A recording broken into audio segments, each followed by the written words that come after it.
उत्तर प्रदेश में लोक गायिका नेहा सिंह राठौर फिर चर्चा में आ गई हैं और इस बार वजह है कि वो हजरतगंज थाने पहुंच जाती हैं। हजरतगंज थाने पहुंचती हैं और दावा करती हैं कि पुलिस ने उनको बुलाया। लगातार चर्चाओं में रहने वाली नेहा सिंह राठौर हमारे साथ मौजूद हैं इस समय। आखिर क्या वजह थी, किस तरीके से वो पहुंचती हैं थाने और इस पूरे मामले पर क्या कहना है उनका? नेहा जी, स्वागत है आपका। शुक्रिया। आप कल थाने पहुंच गए, अचानक से पता चला कि आप और आपके साथी पहुंचे थाने और वहां पर कहा पुलिस ने आपको बुलाया है या आपने कहा कि मुझे बेचना के लिए पहुंचना है। आखिर क्या माजरा था जो आप देर रात इतनी ठंडक में वहां पहुंच गई थाने? जो पहलगाम में आतंकवादी हमला हुआ था तो उसी से संबंधित ये FIR दर्ज था और शायद आप पिछली बार मेरा इंटरव्यू करने आए थे तब मैं बार बार कह रही थी कि पुलिस की तरफ से मुझे नोटिस नहीं दिया गया है, लेकिन पुलिस की तरफ से मुझे नोटिस मिला ऐसे 15 दिन पहले, पहला नोटिस हजरतगंज थाने की तरफ से। तो तब मेरा स्वास्थ्य सही नहीं था, तो मैंने प्रभारी निरीक्षक को एक लेटर के माध्यम से ये सूचित किया कि मेरा स्वास्थ्य सही नहीं होने के कारण मैं आपके समक्ष प्रस्तुत होने में असमर्थ हूँ। बाकी वीडियो कॉन्फ्रेंसिंग के माध्यम से जूम मीटिंग जो होती है या मैंने अपना फ़ोन नंबर उनको दिया, उस लेटर में लिखित था और कि जब भी आपको लगे आप मुझे कॉल कर सकते हैं, मैं जांच में सहयोग हेतु तैयार हूँ। तो फिर 15 दिन बाद दोबारा से मुझे हजरतगंज कोतवाली की तरफ से नोटिस आया हुआ था। तो जैसे ही मैंने नोटिस देखा मुझे लगा मुझे जाना चाहिए जांच में सहयोग के लिए। तो कल जो है लगभग 7 साढ़े 7 बजे वहाँ पर, या 8 बज रहे होंगे, मैं वहाँ पर पहुँची थी। तो सर बिजी थे, जो प्रभारी निरीक्षक हैं, वो कुछ अपने उनका जो भी प्रोफेशनल जो काम होता होगा, तो मैं वहाँ पे 3-4 घंटे मैंने उनका इंतज़ार किया, बैठ कर के मैं वेट कर रही थी। उसके बाद फिर हमारी मुलाकात हुई तो उन्होंने कहा कि सूर्यास्त हो चुका है और आप महिला हैं, आपका बयान मैं अभी नहीं दर्ज कर सकता। उन्होंने कोई टाइमिंग दी थी कि आप देर शाम पहुंची थी? एक टाइमिंग जैसा उस नोटिस में नहीं है, आप मेरे घर चल के देख सकते हैं और मैं कुछ भी छुपाती नहीं हूँ, ये आपको भी पता है। जब नोटिस नहीं था तब भी नहीं था, अभी जाके देखेंगे मेरे दरवाजे पे 2 नोटिस आपको मिलेगा। अच्छा जी। एक तो हजरतगंज का हो गया, दूसरा नहीं, दोनों हजरतगंज की ही तरफ से है, पहला भी दूसरा भी। एक 15 दिन पहले और एक 15 दिन के बाद 2 नोटिस। अभी आपको मेरे दरवाजे पे 2 नोटिस मिलेगा। जी। उसके बाद क्या इंस्पेक्टर ने आपका बयान दर्ज किया, क्या हुआ उस पूरे मामले? मैं वही बता रही हूँ ना कि जो प्रभारी निरीक्षक है उन्होंने कहा कि सूर्यास्त हो गया है, अभी मैं आपका बयान नहीं दर्ज कर सकता, बाकी मैं जब भी बुलाऊंगा आप आइएगा। तो मैंने भी उनको वादा किया कि मैं जांच में सहयोग के लिए हमेशा तैयार हूँ। जी। लेकिन ये पहलगाम वाला तो नोटिस आपका बता रही कि आपने जो उसमें बयान दिया था उसको लेकर हुआ, आपको लगता है कि अभी भी जो आपने बयान दिया था उसके लिए जो आपको नोटिस दिया जा रहा है वो ठीक है? ठीक तो सर बहुत कुछ सारी चीजें ठीक नहीं है पर हो रही हैं। अब जो हो रही हैं तो उसके आगे की जो भी औपचारिकताएं हैं उसे निभाना ही पड़ेगा, है ना। पहलगाम के बाद तो ऑपरेशन सिंदूर भी हो गया और उसके बाद बदला भी ले लिया और आपको नोटिस बुलाया गया, तो कम से कम अब आपको लगता है कि आपको हो सकता है पछतावा होता हो कि नहीं मैंने गलत बोल दिया? मैं आपको बताऊं, मैं आज तक अपने जितने भी मैंने स्टेटमेंट बोले होंगे या जितने भी गीत लिखे होंगे, गाए होंगे, अपने सोशल मीडिया प्लेटफॉर्म पे जो कुछ भी पोस्ट किया होगा वो मैं अपने विवेक से करती हूँ। और शराब के नशे में मैंने नहीं रात को कुछ ट्वीट कर दिया, सुबह उठ के हाथ जोड़ के माफी मांग लिया कि अरे नशे में थी और गलती हो गई, है ना। मैं पूरे होशो हवास में जो कुछ भी करती हूँ और एक संवैधानिक दायरे के अंतर्गत रह करके करती हूँ, है ना। आलोचना तो आपकी होगी, मैंने आपको ढेला थोड़ी मार दिया है महाराज, मैंने आपको अपशब्द थोड़ी कह दिया है, पर सवाल तो आपसे होगा ना। तो सवाल पूछने पे देशद्रोह का मुकदमा दर्ज कर देंगे तो लोग आप पर हंसेंगे, है ना। मुझे नहीं डर लग रहा है, मैं तो लड़ाई लड़ रही हूँ। जो भी औपचारिकताएं होंगी, मैं तो कहती हूँ कि जेल भी अगर जाना पड़ा तो चला जाएगा इंसान। आप जेल जाने की बात कर रही हैं और लगातार आप पे आरोप लगते रहे कि कांग्रेस आपके पीछे है, कहीं आप लग रहा था कि आप कांग्रेस से कहीं टिकट ना मिल जाए, आपको इस तरीके की बातें हो रही थी। अब मैं हमेशा कहती हूँ कि ये जो मीडिया वाले हैं इनका सूत्र बहुत कमजोर है, इतना कमजोर है कि मैं क्या ही बोलूँ। जैसे आपका नंबर है मेरे पास, मेरा नंबर है आपके पास, तो कभी भी आपको लगे ना इस तरीके की उड़ती फिरती कोई खबर आए तो आप मुझे कॉल कर लिया कीजिए, मैं आपको एकदम सही जानकारी दूंगी, है ना।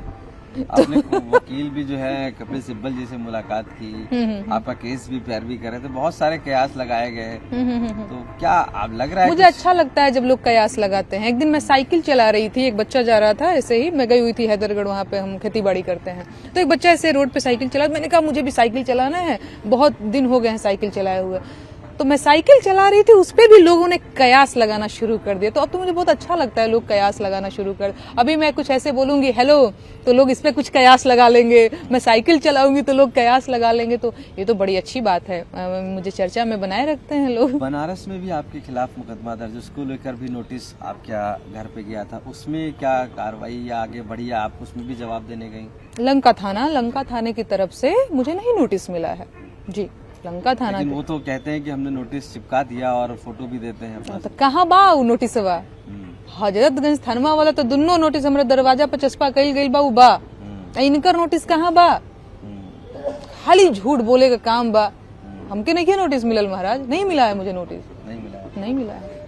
तो अभी लगभग प्रदेश भर में 150 करीब शिकायतें, 400-500 उसके ऊपर भी मान लीजिए कम मत करिए, इतनी शिकायतें हैं आपके ऊपर, और लगातार आप कहाँ नोटिस का जवाब दे रही हैं, और क्या आप मतलब किस तरीके से अपनी चीजों को जवाब दे रही हैं या लड़ रही, कह सकते हैं? मैं लड़ रही हूँ, वो भले ही मैं मुस्कुरा रही हूँ, हंस रही हूँ, ताकि मेरे जो शुभचिंतक हैं वो परेशान न होने पाए। मेरे ऊपर भी बहुत सारी जिम्मेदारियां हैं, तो लड़ाई है तो लड़ा जाएगा, और हंसते हंसते लड़ा जाएगा।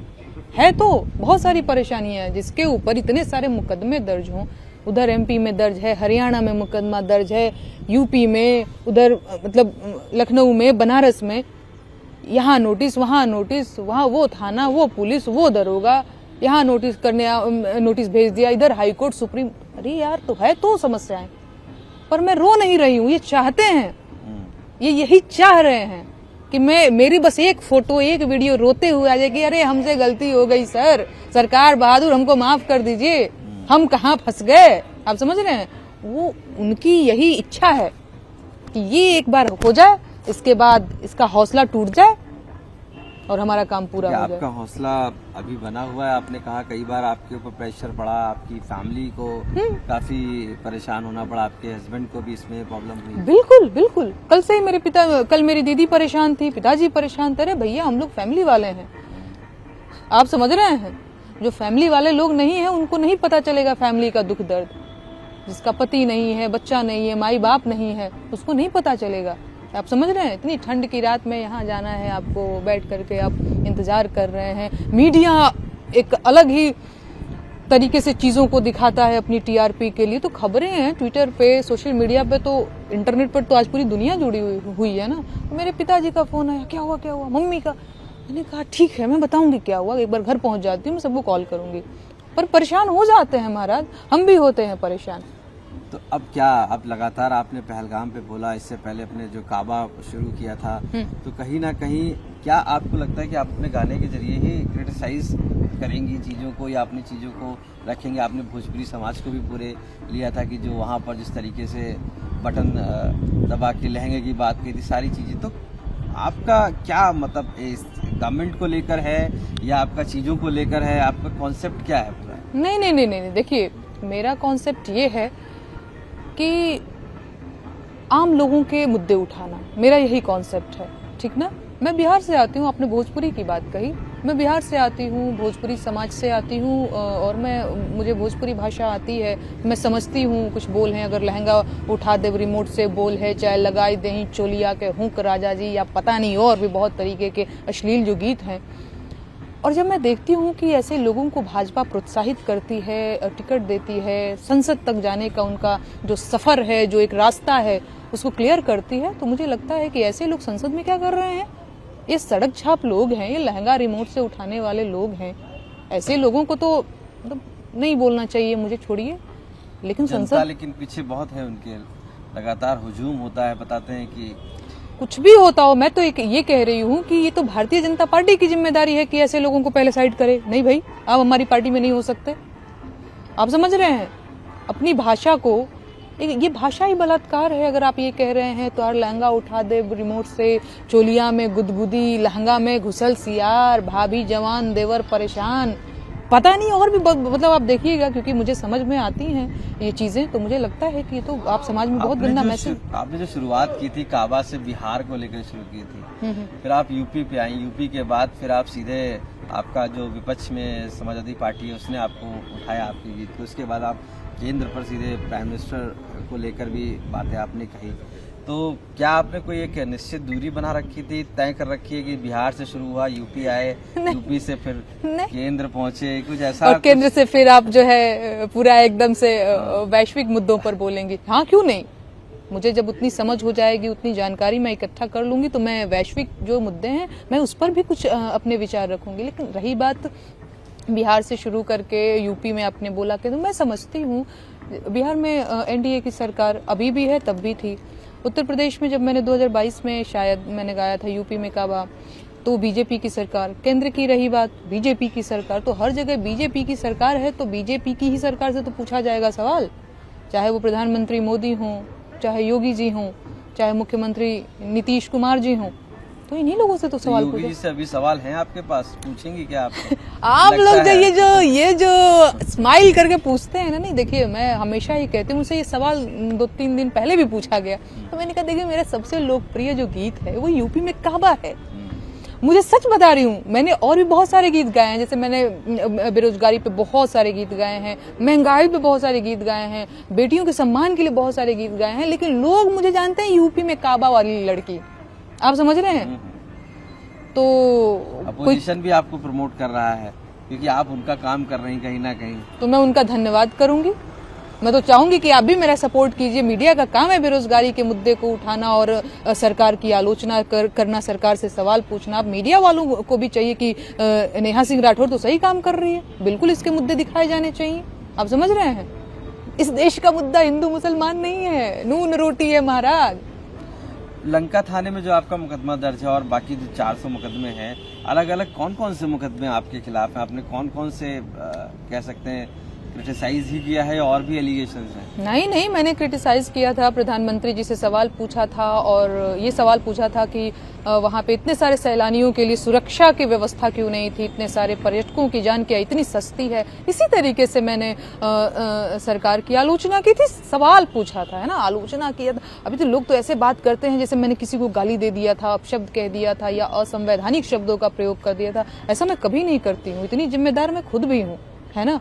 तो उसी चीज को लेकर के एक चीज और हुई थी, मेरा कोई वीडियो क्लिप था और उसको पाकिस्तानी किसी ट्विटर हैंडल ने उसको शेयर कर दिया था, तो अभी तो मैं देशद्रोही हो गई। आप समझ रहे हैं? अगर ये क्लिप जो अभी मैं आपसे बातचीत कर रही हूँ, अगर आपने इंटरनेट पे इसको अपलोड कर दिया और कहीं जा करके ये पाकिस्तान या किसी अदर देश में, है ना, ऑस्ट्रेलिया में, कहीं भी किसी भी देश में अगर वहां पे शेयर हो जाता है तो मैं अब देशद्रोही हो जाऊंगी। कोई तर्क बनता है इस बात का? और मैं तो बार बार कहती हूँ, एक आदमी शरीर जाके पहुंच जाता है पाकिस्तान और वहां पे बाकायदा बिरयानी खा रहा है, सबसे बड़ा देशभक्त है इस समय इस देश का। और मेरा कोई मतलब आप समझ रहे हैं, तो इंटरनेट पे तो बहुत सारे लोग जुड़े हुए हैं ना, पूरा देश विदेश जुड़ा हुआ है एक साथ, कोई कुछ भी। मुझे याद है अभी भी पाकिस्तान की एक लड़की थी, भीगा भीगा है समा, याद होगा शायद आप लोगों को, कितनी वायरल थी, लोग डांस कर रहे थे, है ना। तो तब तो बड़े मजे लेकर के वाह वाह कितना अच्छा लग रहा है। अरे भैया वीडियो है, कहीं भी किसी का वीडियो वायरल हो सकता है। पाकिस्तान में वायरल हो गया तो मैं देशद्रोही हो गई, ठीक है। क्या कोई आपको भाई, आपका तो सभी लोग सुन रहे हैं, इंटरव्यू देख रहे हैं इस समय भी, आप कुछ प्राइम मिनिस्टर जी से क्या कहेंगे? अभी भी सवाल है आपका कि? सवाल तो है प्राइम मिनिस्टर जी से। मैं ये कहना चाहूंगी कि देखिए प्राइम मिनिस्टर जी, अभी क्रिसमस बीता है, प्राइम मिनिस्टर जी जो है वो क्रिसमस मनाए हैं और उनके जो अंधभक्त हैं, उनके जो समर्थक हैं, वो क्रिसमस में तोड़फोड़ कर रहे थे। तो वो तो जो ये अंधभक्त हैं वो प्राइम मिनिस्टर जी की बातों को ही नहीं सही से सुन रहे हैं। आप समझ रहे हैं? प्राइम मिनिस्टर जी से मैं ये कहना चाहूंगी कि सर, आप बेटी बचाओ बेटी पढ़ाओ की बात करते हैं, बड़ा अच्छा लगता है जब आप बातें करते हैं, लेकिन इस पे कुछ काम भी कीजिए। नेहा सिंह राठौर भी इस देश की बेटी है, इस देश की बेटी को प्रतिदिन ट्विटर पे गंदी गालियां दी जाती हैं और बहुत फूहड़ शब्दों का प्रयोग किया जाता है। और आप बेटी बचाओ बेटी पढ़ाओ की बात करते हैं, अंकिता भंडारी भी इसी देश की बेटी थी, उन्नाव की बेटी भी इसी देश की बेटी हैं और उन्हें न्याय मिलना चाहिए, मुझे भी। और ये 2-3 नाम नहीं है, लिस्ट बहुत लंबा है। बहुत सारी बेटियां हैं, बिहार की बेटियां, उत्तर प्रदेश की बेटियां, या चाहे पूरे देश की बेटियां आपकी बेटी हैं, और आप इतने बड़े संवैधानिक पद पर, इतने बड़े जिम्मेदार वाले पद पे बैठे हुए हैं, तो आप थोड़ा इन चीज़ों को संज्ञान में लें और हमारी सुरक्षा सुनिश्चित करें। तो आप जब क्रिटिसाइज कर रहे हैं तो सोशली आपको क्या बाइकआउट हो रहा है, या लोग एक्सेप्ट कर रहे हैं, इससे आपको अप्रिशिएट कर रहे हैं, आगे बढ़ा रहे हैं? आपका कोई आगे का करियर प्लान है कि आपको इसी? नहीं, मुझे लोग मेरी बहुत तारीफ करते हैं। हाँ, लोग मेरी बहुत प्रशंसा करते हैं। लोग कहते हैं बेटा तुम बहुत अच्छा काम कर रही हो। मुझे आज तक एक व्यक्ति ऐसा नहीं मिला है जो मेरे सामने ये कहा हो कि काम तो बहुत खराब करो। मतलब बीजेपी के लोग भी, कई बार ऐसा हुआ है, तो बताते हैं कि हमारा तो ताल्लुक भारतीय जनता पार्टी से। मैंने कहा क्या हुआ, आप मुझसे बात कर सकते हैं, हम लोग एक लोकतांत्रिक देश में रहते हैं, आप अपने मन की बात कह सकते हैं।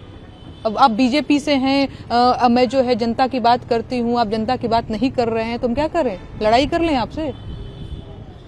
आप समझ रहे हैं, कहीं मारा मारी कर लें? ये तो तरीका नहीं होता है ना। तो वो खैर वो लोग भी मिलते हैं तो मेरी तारीफ करते हैं, कहते हैं आप बहुत अच्छा काम कर रहे हैं। पुलिस आपसे क्या कह रही है इस फाइनल केस में? जब आप हजरतगंज पहुंची, क्या कल को कहा जा रहा था कि अरेस्ट हो गई नेहा सिंह राठौर, पुलिस ने अरेस्ट कर लिया? के कहत रहे थे, नहीं हमके बताइए आप, कौन कह रहा था कि अरेस्ट? यही तो मैं कह रही हूँ ना, ये मीडिया वाले बहुत झूठ बोलने लगे हैं भैया। मुझे अरेस्ट करने के लिए बता दिया कि मुझे अरेस्ट कर लिया, उधर जो है पाकिस्तान में जो है वो इस्लामाबाद तक कोई पकौड़ी खा रहा था, कोई कराची में पहुंच गया था। कोई दीन ईमान बचा है मीडिया वालों का? कोई दीन ईमान नहीं बचा है। झूठ सोशल मीडिया चलता है। मीडिया वाले तो आपसे बात करके दिखाते हैं। सोशल मीडिया पे तो आपके खिलाफ भी काफी कैंपेन चली, और कह सकते हैं कि आपको लेकर कई आपत्तिजनक टिप्पणी भी हुई। तो आपको उससे नहीं समाज में आपके लिए थोड़ा सा नेगेटिव हो गया? मेरे लिए कोई नई बात नहीं है। मैं पिछले 5 सालों से ये नेगेटिविटी जो है, एक जो नेगेटिव पीआर करते हैं ये लोग, वो मैं झेल रही हूँ। मुझे आदत से लग गई है ना। मैं तो यूज्ड टू हो गई हूँ इन सारी चीजों को लेकर के। पहले मुझे बड़ी घबराहट होती थी, अभी लगता है कि ठीक है, किसी ने गाली लिख दिया, कोई बात नहीं, मेरा काम अपना है, वो अपना काम। आखिर आजाद तो वो भी हैं, वो गाली लिखने के लिए आजाद हैं, मैं सवाल पूछने के लिए आजाद हूँ। बांग्लादेश के मुद्दे पे आपने क्या, आपका विचार है? आप कुछ बांग्लादेश के मुद्दे, लगातार चूंकि वहाँ पर पूरा देश कह रहा है कि हिंदुत्व या हिंदू के खिलाफ वहाँ पर ऐसा कृत्य हो रहा है। मैं समझती हूँ शाहरुख खान को भी बोल दिया गया कि भाई इस तरीके से उन्होंने क्रिकेटर को खरीदा और उसको, बांग्लादेश क्रिकेटर को उसको वापस लिया जाना चाहिए। बांग्लादेश के मुद्दे की आपने बात की, मैं समझती हूँ। मैं यहाँ लखनऊ में बैठी हूँ और हमारे यहाँ से रायबरेली की दूरी यहाँ से बहुत कम होगी, 50-60 किलोमीटर, 70 किलोमीटर मैक्सिमम यहाँ से, आप समझ रहे हैं।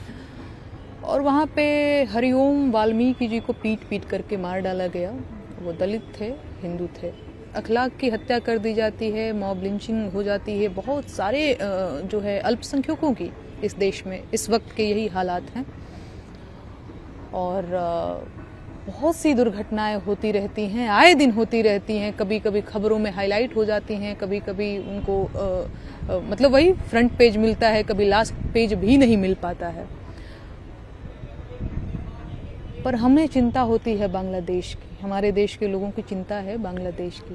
अरे भैया, हम कह रहे हैं ठीक बात है, कहीं भी किसी की भी हत्या हो गलत है। बांग्लादेश में अगर वहाँ के अल्पसंख्यकों को परेशान किया जा रहा है तो गलत है, लेकिन अगर भारत के भी अल्पसंख्यकों को परेशान किया जा रहा है तो ये भी गलत है। कहीं भी, मैं तो हिंदू मुसलमान से ऊपर उठिए ना। बांग्लादेश में हिंदू मारा जाए, चाहे मुसलमान मारा जाए, चाहे भारत में हिंदू मुसलमान सिख ईसाई कोई मारा जाए, क्यों मारा जाए? नहीं मारा जाना चाहिए, है ना। सब गलत है, हत्या नहीं होनी चाहिए। आपको किसने राइट दिया है कि फलानुआ पे आपको डाउट है तो आप उसकी हत्या कर दें, क्योंकि वो अल्पसंख्यक है उसकी हत्या कर दें, चाहे वो बांग्लादेश की बात हो या भारत की बात? गलत बात है, नहीं होना चाहिए। दूसरी बात, प्रधानमंत्री जी कहते हैं, प्रधानमंत्री जी बड़े ही पावरफुल हैं, एक कॉल से वॉर रुकवा देते हैं। तो मैं उनसे कहना चाहूंगी कि बांग्लादेश सरकार पर थोड़ा दबाव बनाएं और वहाँ के हिंदुओं की सुरक्षा सुनिश्चित करें। और इसके साथ साथ एक और रिक्वेस्ट रहेगी कि भारत के अल्पसंख्यकों की भी सुरक्षा सुनिश्चित करें प्रधानमंत्री जी। अभी आपके पास कौन कौन से केस हैं जो आपको नोटिस भेजा गया है, और उसमें क्या क्या जवाब आपने फाइल किया है और क्या उसमें हो रहा है? भैया बहुत सारे मुकदमे हैं, बहुत सारे मुकदमे हैं। हाँ, हालांकि नोटिस की अगर रही बात, पुलिस की तरफ से कोई कार्रवाई की रही बात, तो हजरतगंज थाने की तरफ से ही 2 नोटिस आया हुआ है ना। बाकी केस तो उधर लंका में बा, उधर MP में बा, तो बहुत सारा कुल बा। लेकिन नोटिस यहीं से आया हुआ है, 2 नोटिस आया हुआ है, जिस सिलसिले में मैं कल गई भी हुई थी कोतवाली। बाकी लंका थाने की तरफ से अब तक कोई नोटिस मुझे रिसीव नहीं कराया गया है। कोर्ट में अब जवाब दाखिल करेंगे या सीधे आप अभी? अब देखते हैं, अब मैं वकील से थोड़ा हम लोग बातचीत करेंगे। अब कल से तो मैं इन्हीं सब चीज़ों में व्यस्त हूँ। अभी मौका मिलेगा शाम तक तो मैं बात करूंगी अपने वकील से, और फिर देखते हैं आगे जो भी है। फैमिली पर भी आपके दबाव पड़ रहा है इसको लेकर, चाहे आपके हस्बैंड हो या अब भैया आप खुद सोचिए, पड़ रहा है? आप खुद सोचिए, एक सामान्य जीवन जीने वाला व्यक्ति जो खेती बाड़ी करता है, पशुपालन करता है, लिखता पढ़ता गाता है, हम क्या करते हैं? नेता मंत्री विधायक तो है नहीं कि आज काफिला इधर जा रहा है, आज काफिला उधर जा रहा है हमारा, है ना। सुबह उठते हैं हम लोग, कुछ बनाते खाते हैं, लिखते पढ़ते हैं, गाते हैं, खेती बाड़ी करते हैं। सोशल मीडिया पे भी ये सारी चीज़ें आप लोगों को उपलब्ध मिल जाएगी। ऐसा भी नहीं कि कोई बहुत हाई फाई जीवन शैली है, ये सारी चीज़ें हैं, तो क्यों नहीं असर पड़ता है? अभी मैं अपने घर पे कुछ पढ़ लिख रही होती, हो सकता है कुछ अपने वीडियोस रिकॉर्ड कर रही होती, उसको एडिट कर रही होती, तो इतनी ठंड में मैं यहाँ बैठ करके मैं ये बता रही हूँ कि नहीं ऐसी बात नहीं है, ये बात है, वो बात है। एक सवाल है आपसे कि आखिरी सवाल, इसको हम समझ लेते हैं कि अपोजिशन में समाजवादी पार्टी है, कांग्रेस है। आप कांग्रेस के भी साथ दिखी, करीब दिखी, और समाजवादी पार्टी भी आपके मुद्दे उठाते रही। तो पॉलिटिक्स में जाएंगे आप क्या, या कुछ कौन सी आपको लगता है कि अपोजिशन अच्छा है जो मुद्दे उठा लेता है? ओपोजिशन में जो भी पार्टियां होती हैं अच्छी होती हैं। भारतीय जनता पार्टी देखिए ओपोजिशन में थी, कितनी शानदार बातें करती थी। हमारे प्रधानमंत्री जी एकदम कांग्रेस की सरकार थी, डॉक्टर मनमोहन सिंह जिससे कड़े सवाल पूछते थे, बहुत अच्छा लगता था। प्रधानमंत्री मोदी जी की मैं बात करूं तब वो गुजरात के मुख्यमंत्री हुआ करते थे। बताइए प्रधानमंत्री जी, हिंदुस्तान का रुपया क्यों पतला होता जा रहा है? आपने देखा है वो? बांग्लादेश का रुपया नहीं गिरता, नेपाल का रुपया नहीं गिरता, हिंदुस्तान का रुपया क्यों पतला होता जा रहा है? इतने सुंदर सुंदर सवाल पूछते थे। तो कोई भी पार्टी जब विपक्ष में होती है, और विपक्ष का मतलब ही है भाई अब जनता की बात उठाओ, है ना। हालांकि सत्ता का भी मतलब है कि आप जनता की चीजों पे काम करें, लेकिन कोई भी पार्टी विपक्ष में होती है तो बड़ा दीनहीन दशा बनाए रखती है। कौन सी, समाजवादी पार्टी या कांग्रेस? मेरी जो फेवरेट पार्टी है वो है आम जनता, लोग। चुनाव लड़ने का प्लान है इस बार क्या आपका? राजनीति से मेरा बहुत दुराव नहीं है, मैं हमेशा ही ये बात कहती हूँ। और बाकी समय पे छोड़ देते हैं, वक्त पे छोड़ देते हैं। आप चाहते हैं ये मेरा ये लास्ट इंटरव्यू चाहते हैं आप? आगे और भी इंटरव्यू चाहते हैं? कोई, हाँ क्या कह रहे हैं? कोई ऑफर देगा तो एक्सेप्ट कर लेंगे आप?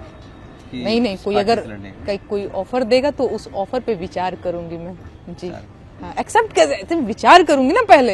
हाँ, एक्सेप्ट नहीं कर लूंगी, विचार करूंगी उस पे। चलिए, बहुत बहुत धन्यवाद आपका बात करने के लिए। नेहा सिंह राठौर साफ तौर से मानना है कि उनके पास काफ़ी ज़्यादा जो नोटिसेज हैं उनको दी गई हैं। अब सब पे उनके कहीं ना कहीं उनको कॉल किया जा रहा है। कल इसी क्रम में हजरतगंज भी बुलाया गया था। पॉलिटिक्स की भी बात करती हैं, हर मुद्दे को विपक्ष की तरह उठाने की भी बात करती हैं। ये तो साफ है कि ज़रूर वो एक अपोजिशन की तरह हर उस क्रिटिसाइज करती नज़र आ रही हैं चीज़ों को, और उनका दावा भी ये है कि वो जो मुद्दे हैं जो जनता से जुड़े हैं उनको उठाती हैं और उठाती रहेंगी, फिर चाहे इसके लिए उनको जेल भी जाना पड़े। लखनऊ से कैमरा पर्सन नीरज कुमार के साथ मैं आशीष श्रीवास्तव।